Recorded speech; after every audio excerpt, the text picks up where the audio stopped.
Bienvenidos una semana más a nuestro noticiero semanal de Radio Internacional de Noticias. La policía egipcia interviene para impedir que argumentaron en Nueva York ante la comisión. Como noticias nacionales presentamos Medio centenar de asociaciones pro vida han convocado a facilitar datos precisos al respecto a la... Terminaremos con noticias de la Santa Sede. El Vaticano recoge firmas para defender a no nacidos. De la Conferencia Episcopal Italiana. Bienvenidos a nuestro noticiario semanal de Radio HM. Esta semana les saludamos Teresa Carrasco e Isabel Jordán. El Sol, una conocida banda de rock italiana, lanzó el primer single de su nuevo álbum, Cuore Aperto, Corazón Abierto, en el que incluyen una canción en la que defienden la libertad religiosa y hacen un llamado a no olvidar a los cristianos perseguidos en Irak. El tema se titula Las casas de Mosul y quiere ser un recordatorio de la tragedia cotidiana que viven los cristianos perseguidos por el grupo terrorista musulmán del Estado Islámico. La letra de la canción dice, entre otras cosas, «Yo vivo, pero alrededor es un infierno, una masacre continua, en nombre de algún dios, casas en llamas, muertos apiñados, no quiero más eso, todo corazón vale lo mismo, todo hombre nace inocente, dime qué cosa nos distingue». Para esta canción el grupo ha creado un videoclip hecho por el animador gráfico Manuel Suzzi, quien muestra a un niño escapando de las llamas, las bombas, la violencia y los edificios en ruinas. Un panorama que es común para cientos de miles de cristianos en la región.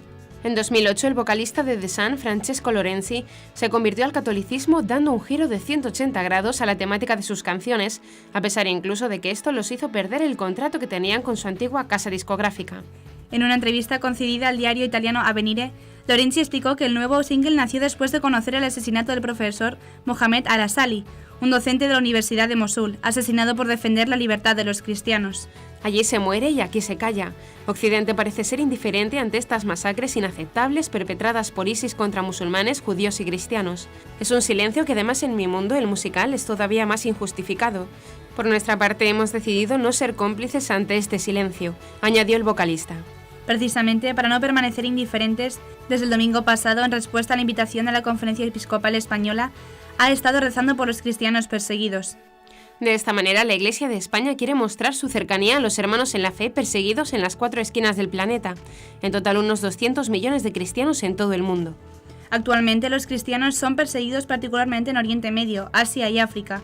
El Estado Islámico, por ejemplo, los persigue en Irak y Siria, con el fin de hacerlos desaparecer de la región y que el Islam sea la religión que domine todo. Con su acción ha hecho que cientos de miles de personas se vean obligadas a huir de sus hogares. Los cristianos del resto del mundo no queremos permanecer indiferentes ante este sufrimiento de nuestros hermanos en la fe. Por ello, la Conferencia Episcopal Española ha promovido esta semana una oración por todos ellos. Si todavía no has orado por nuestros hermanos, puedes hacerlo, ofreciendo una misa, un rosario o cualquier cosa que se te ocurra. También puedes adherirte a la oración que la Conferencia Episcopal ha escrito para la ocasión en el canal de HM Televisión en YouTube. Comenzamos nuestro noticiario con los siguientes titulares. Argentina. Se presenta un proyecto para promover en los colegios la validez de las relaciones homosexuales. Francia. Profanan con excrementos una iglesia. Paraguay. Intensa polémica en el Congreso en el debate por la despenalización del aborto y la eutanasia. Perú. Tan inocente como tú. Jóvenes estudiantes de medicina rechazan aborto por violación. Juventud Católica Francesa reclama una sociedad con valores. Pasaremos después a las noticias nacionales. Proyecto Raquel en Barcelona ofrece ayuda a las personas que sufren las consecuencias del aborto. Informe de profesionales por la ética sobre vientres de alquiler. El obispo Munilla pide retirar una exposición que promueve la violencia hacia la Iglesia. Luis Santamaría, la bioemoción, una psicoterapia espiritual de carácter sectario. Y terminaremos como siempre con la Santa Sede. Madre Teresa de Calcuta podría ser canonizada en 2016. El Papa vuelve a hacer un llamamiento a que termine la persecución de cristianos. El Papa a los obispos italianos: denunciad la corrupción que empobrece a todos. Papa llama a los padres a recuperar el protagonismo en la educación de sus hijos. Le escucharemos en la audiencia del miércoles. Se ha presentado en Argentina un proyecto para instituir particularmente en los colegios el 17 de mayo como Día Nacional de Lucha contra la Discriminación de la Orientación Sexual e Identidad de Género. De convertirse en ley, además, prepararía el terreno para la aprobación de la nueva ley antidiscriminatoria por la que los colegios tendrían que promover el estilo de vida homosexual como una alternativa válida y equiparable a lo natural. Cada 17 de mayo la comunidad homosexual celebra el Día Internacional de Lucha contra la Homofobia, conmemorando la eliminación de la homosexualidad de la lista de enfermedades mentales por parte de la Organización Mundial de la Salud, lo que tuvo lugar el 17 de mayo de 1990. La fecha se instalaría en el país como Día Nacional de Lucha contra la Discriminación por Orientación Sexual e Identidad de Género, y así se trasvasaría a las efemérides escolares. Dice el proyecto de CUNAT, el Ministerio de Educación de la Nación, en acuerdo con el Consejo Federal de Educación, arbitrará los medios necesarios para la inclusión del día 17 de mayo en el calendario escolar. Según los fundamentos del proyecto, esto lo hacen para desarraigar de nuestra sociedad la relación jerárquica entre las distintas identidades sexuales, donde la heterosexualidad se encuentra situada en el nivel más alto de la valoración social, mientras que las identidades sexuales diversas ocupan un lugar subalterno. En suma, de convertirse en ley, los colegios tendrían que promover el estilo de vida homosexual como una alternativa válida y equiparable a lo natural. Los habitantes de la localidad de Sapurens, en el sur de Francia, manifestaron su indignación por la profanación con excrementos realizada por individuos no identificados en la iglesia Saint-Pierre-Hausliens. Ellos defecaron en la parte de atrás dentro de la iglesia y arrancaron las páginas de un libro de oraciones para limpiarse, declaró Madeleine, responsable del mantenimiento del templo, al diario francés Sud-Est. Esta profanación se suma a una serie de hechos que manifiestan la cristianofobia de algunos sectores, particularmente en contra de la Iglesia Católica. El mes pasado, un musulmán profanó 216 tumbas cristianas en un cementerio de Castres, también al sur de Francia. En febrero de este año, el obispo de Ars decidió retirar el Santísimo Sacramento de todas las iglesias de la diócesis debido a los numerosos robos de custodias. El 19 de abril, otro joven musulmán fue detenido en París tras conocerse el plan que había ideado para atacar algunas iglesias de la ciudad. Tras detenerlo, las autoridades encontraron armas y explosivos en su departamento. Entre aplausos, ofensas, acusaciones y gritos eufóricos, se desarrolló la audiencia pública para debatir acerca de la modificación de la legislación sobre la despenalización del aborto y la eutanasia. La sala bicameral del Congreso aglomeró bajo un mismo techo a simpatizantes de ambos bandos, a favor y en contra de la despenalización. El evento de diálogo fue convocado por la Comisión Nacional para el Estudio de la Reforma del Código Penal. El caldeado debate tuvo una duración de más de 3 horas, con la participación de 66 personas que opinaron a favor y en contra de modificar la ley. Afloraron argumentos religiosos en defensa de la vida durante la exposición y la eutanasia pasó a segundo plano. En Paraguay, católicos religiosos pro vida, médicos, abogados, estudiantes, feministas, grupos lésbicos coparon la audiencia pública. Se determinó 3 minutos para que cada persona exponga su opinión. Pasado el tiempo, los micrófonos eran apagados para proseguir con el siguiente orador de la lista. El diputado Évero Velar anunció que la próxima semana la Comisión Nacional para el Estudio de la Reforma del Código Penal se expedirá en el caso. En otro momento mencionó que su posición es no modificar la penalización. Un grupo de jóvenes estudiantes de medicina en Perú lanzó un manifiesto en vídeo contra el proyecto de ley que busca despenalizar el aborto por violación. Los jóvenes se solidarizan con las mujeres víctimas de estas agresiones y al mismo tiempo recuerdan que nadie tiene derecho a suprimir una vida. Tan inocente como tú es una campaña provida lanzada a través de las redes sociales que busca promover un feminismo que defiende la vida de la mujer y del concebido. En este grupo participan tanto profesionales como estudiantes. En su primer vídeo, los jóvenes se solidarizan con todas las mujeres que han sido víctimas de tan repudiable agresión. A ellas, al igual que al concebido, nuestro apoyo al 100%. Y al mismo tiempo pidieron evitar que su educación en la salud humana sea manipulada por ideologías abortistas. Los estudiantes de medicina aseguraron que nos oponemos a todo proyecto que busque legalizar el aborto como supuesta solución a problemas temporales, y destacaron que el cuidado, el respeto y la defensa de la vida es la esencia en nuestra carrera. Carlos Cruzalegui, portavoz de Tan Inocente como Tú y uno de los estudiantes de medicina que participó en el manifiesto, explicó que esta campaña es una iniciativa digital básicamente laica que busca promover contenidos pro vida y concienciar a la sociedad de que el aborto es eliminar un ser humano y que el Estado no puede y no debe legislar en torno a esta medida. Carlos Cruzalegui lamentó que en los medios masivos esas instituciones feministas están vendiendo una imagen distorsionada y confusa de la realidad a toda la sociedad. Se pretende implantar la idea de que el aborto es sinónimo de libertad y que cualquier mujer puede decidir sobre la vida del no nacido. Sin embargo, estas organizaciones que promueven el aborto nunca mencionan al niño por nacer, a ese vulnerable ser humano que todos fuimos al inicio de nuestras vidas. Emerge en Francia una nueva generación de católicos cada vez más comprometidos con la renovación moral del país, que da las espaldas al clero progresista y a los valores republicanos del laicismo, con un marcado sentido de militancia. El hecho no se restringe a Francia, pero es allí donde se manifiesta como la faceta más saliente de un fenómeno que es mundial, una nueva oleada de católicos comprometidos en la defensa de la institución familiar y en la vigencia de la moral en la sociedad. Por sus características, esta juventud ha causado consternación en la misma conferencia episcopal francesa, según afirma el vaticanista Jean-Marie Guenois en la revista Figaro Magazine. Se trata de una generación formada en un ambiente de renovado aprecio por la vida familiar. Ella quiere la interioridad, la oración y la cultura, explica Guenois. Por eso no entiende el desorden y la vulgaridad que se apoderó del clero y del culto en muchas parroquias católicas. No se interesa por las disputas de la época posconciliar. En cambio, quiere mostrarse ufana de su catolicidad. Según dos encuestas mencionadas por Figaro Magazine, el 90% de los jóvenes participantes de las gigantescas movilizaciones denominadas por la Manif pour tous, la manifestación para todos, son católicos practicantes entre 16 y 30 años. El 6% de ellos va a misa todos los días. Para el 77%, la devoción eucarística ocupa un papel esencial o muy importante en la vida, y quieren entender la Sagrada Eucaristía en un sentido genuinamente católico, y no con las distorsiones modernistas. Espiritual y cultivada, esta generación actúa libremente, segura de sus objetivos. El 99% ha recibido su formación católica en el seno de la familia. Un aborto destruye muchas vidas. Queremos ayudarte a recuperar una, la tuya. Así presentan el proyecto Raquel en Barcelona, sus coordinadores, Gerard Manresa y Teresa Lamarca, una iniciativa de carácter diocesano que quiere ofrecer orientación y ayuda a las personas que sufran las consecuencias del aborto. El proyecto Raquel es una propuesta de la Iglesia de carácter diocesano, formado por una red de acogedores, psicólogos, psiquiatras y sacerdotes, formados especialmente para atender y acompañar a las personas que viven las consecuencias del aborto. Se ofrece un camino de esperanza, de reconciliación y de curación, en cuyo centro siempre está el perdón. El proyecto Raquel propone un itinerario que se inicia con el conocimiento y la comprensión de lo que ha pasado. Hay que abrir la herida, aunque sea doloroso, para poder después curarla. La herida del aborto es sobre todo una herida interior, espiritual, que se manifiesta psicológicamente y también físicamente. Según los coordinadores, es importante que expresen y reconozcan su historia.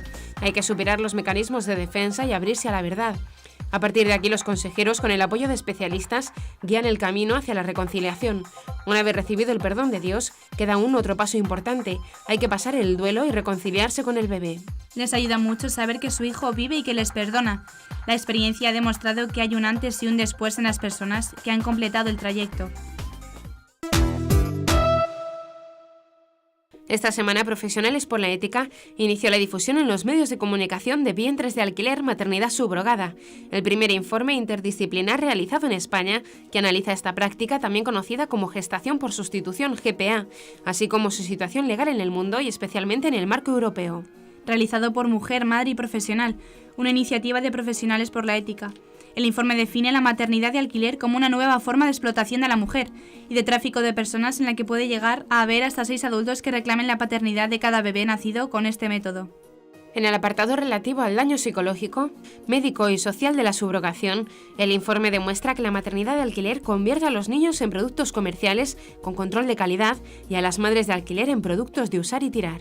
El informe incluye un exhaustivo análisis de la situación de la maternidad de alquiler en Europa, donde está prohibida total o parcialmente en la mayor parte de los países, estando expresamente prohibida en Alemania, Austria, España, Estonia, Finlandia, Islandia, Moldavia, Montenegro, Serbia, Eslovenia, Suecia, Suiza, Turquía. También se pone de manifiesto que una sentencia del Tribunal Europeo de Derechos Humanos de junio de 2014 dictó sentencia a favor del reconocimiento de la filiación entre los niños nacidos mediante vientre de alquiler y los progenitores que han acudido a este método reproductivo. Esta sentencia ha sido utilizada en varios países europeos, entre ellos España, para introducir la maternidad subrogada. Por otro lado, el Consejo de Europa condenó la maternidad subrogada en una declaración escrita en 2012. En la actualidad existe una campaña internacional, No Maternity Traffic, para solicitar al Consejo de Europa la abolición universal de la maternidad subrogada.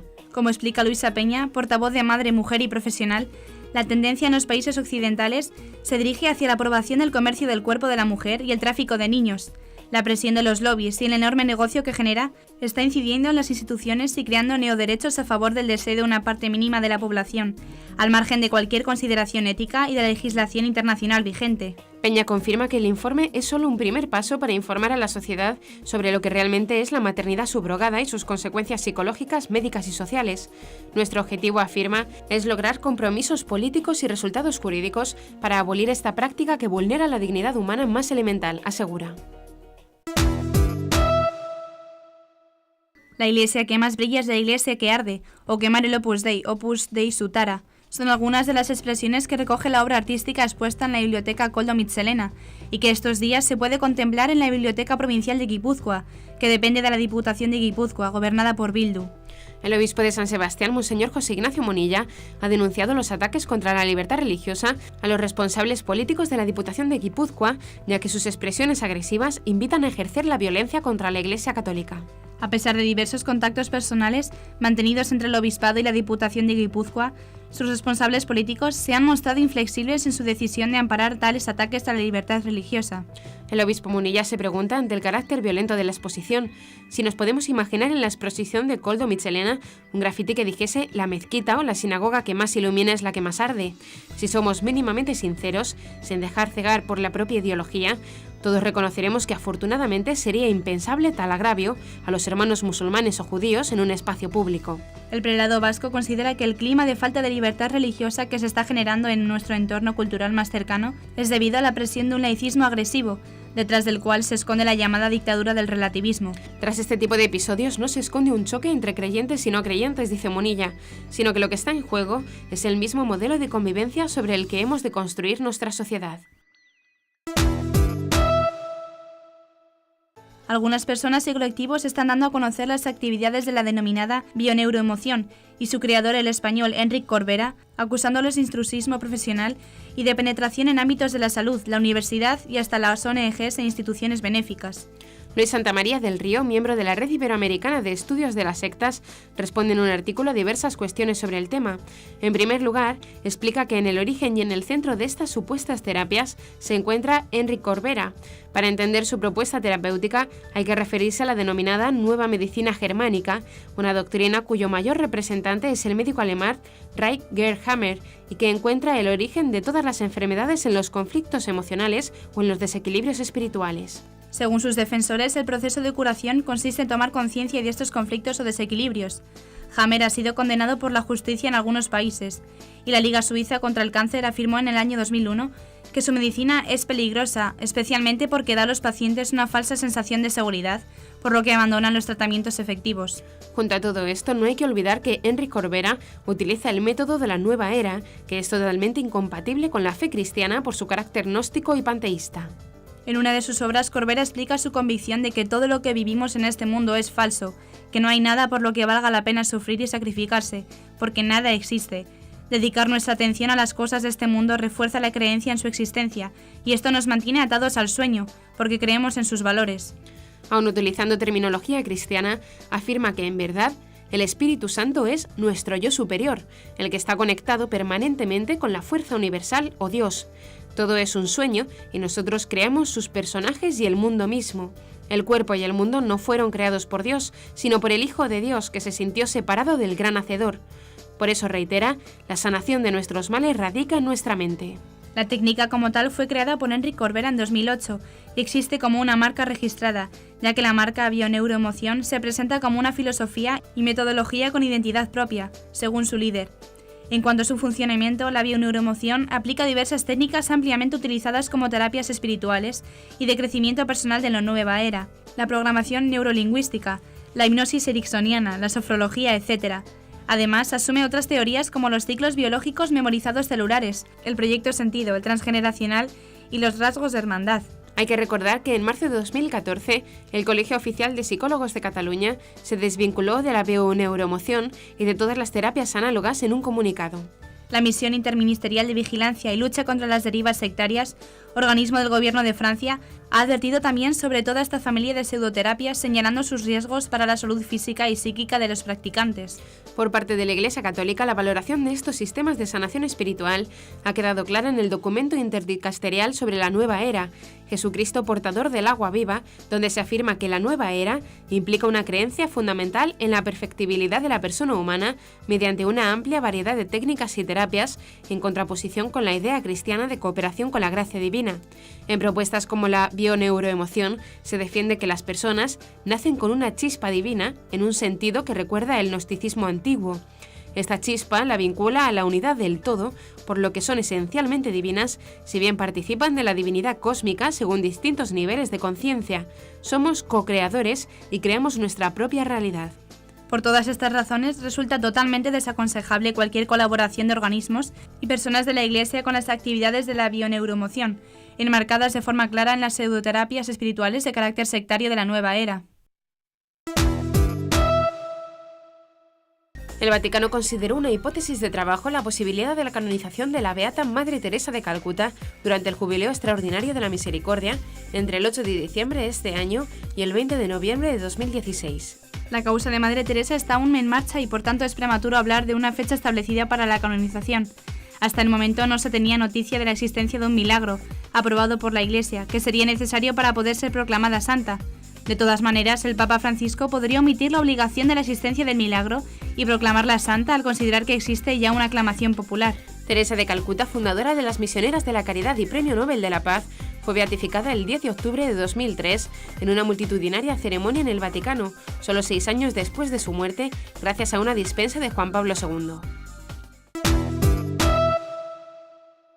Los católicos en China, encomendados a María Auxiliadora y la oración en las vísperas de Pentecostés ante el inaceptable crimen de los cristianos perseguidos y asesinados en tantas partes del mundo, centraron los nuevos apremiantes llamamientos y el momento dedicado a la oración de la audiencia general del Papa Francisco.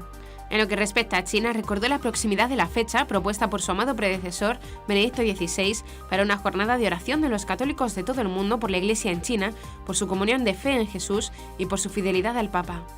Recordamos que con su carta a los obispos, a los presbíteros, a las personas consagradas y a los fieles laicos de la Iglesia Católica en la República Popular China, fechada en la solemnidad de Pentecostés de 2007, Benedicto XVI, sucesor de Pedro y pastor de la Iglesia Universal, quiso manifestar su amor y su cercanía a los católicos que están en China.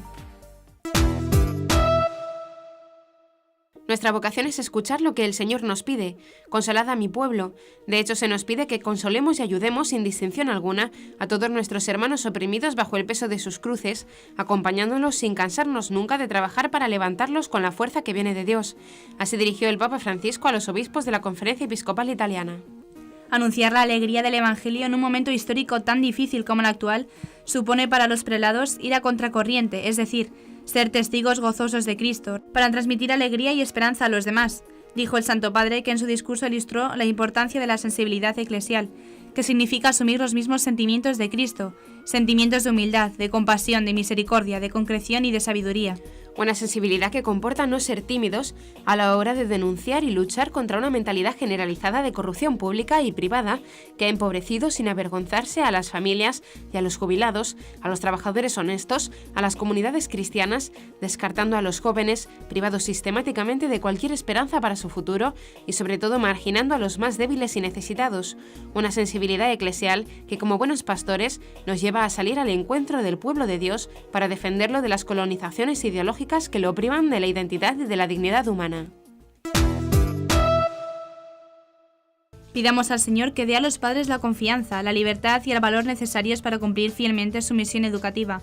Fue la invitación del obispo de Roma a miles de fieles y peregrinos de Roma y el mundo que participaron de la audiencia general del miércoles 20 de mayo en la plaza del Santuario de San Pedro, en Roma. Después de explicar que la alianza educativa está en crisis por las tensiones y desconfianza entre padres y educadores y por la cantidad de expertos que pretenden ocupar el papel de los padres, Francisco dijo que el papel de los padres es insustituible, solo ellos pueden compensar algunos errores. Sin embargo, a veces se encuentran paralizados por miedo a equivocarse ante la complejidad de la vida actual y las nuevas exigencias de sus hijos, y que la Iglesia está llamada a acompañar la misión educativa de los padres, sobre todo con la luz de la palabra de Dios, que funda la familia sobre el amor. El sucesor de Pedro argumentó: el mismo Jesús recibió una educación familiar que le ayudó a crecer en edad, sabiduría y gracia. Si la educación familiar recobra su protagonismo, muchas cosas cambiarán para el bien. Es hora de que los padres y las madres regresen de su exilio y se impliquen plenamente en la educación de sus hijos. La Iglesia está llamada a acompañar la misión educativa de los padres, sobre todo con la luz de la palabra de Dios que funda la familia sobre el amor. El mismo Jesús recibió una educación familiar que le ayudó a crecer en edad, sabiduría y gracia. Si la educación familiar recobra su protagonismo, muchas cosas cambiarán para bien. Es hora de que los padres y las madres regresen de su exilio. Se han autoexilado de la educación de los hijos. y se impliquen plenamente en la educación de los hijos. Y hasta aquí nuestro informativo semanal. Esperamos que haya sido de su agrado. Recuerden que pueden seguir escuchándonos siguiendo el resto de nuestra programación en directo a través de la web www.radiohm.net. En ella podrán encontrar también distintos podcasts con los informativos anteriores y otros audios que también pueden ser de su interés. Seguiremos estos días informando de las noticias de la Iglesia y del mundo a través de nuestros breves espacios informativos que les ofrecemos todos los días cada media hora aquí en Radio HM, 88.9 FM y HM Televisión. Ayer, hoy y siempre la verdad. Gracias por habernos acompañado. Les han informado Isabel Jordán y Teresa Carrasco. Hasta la próxima semana.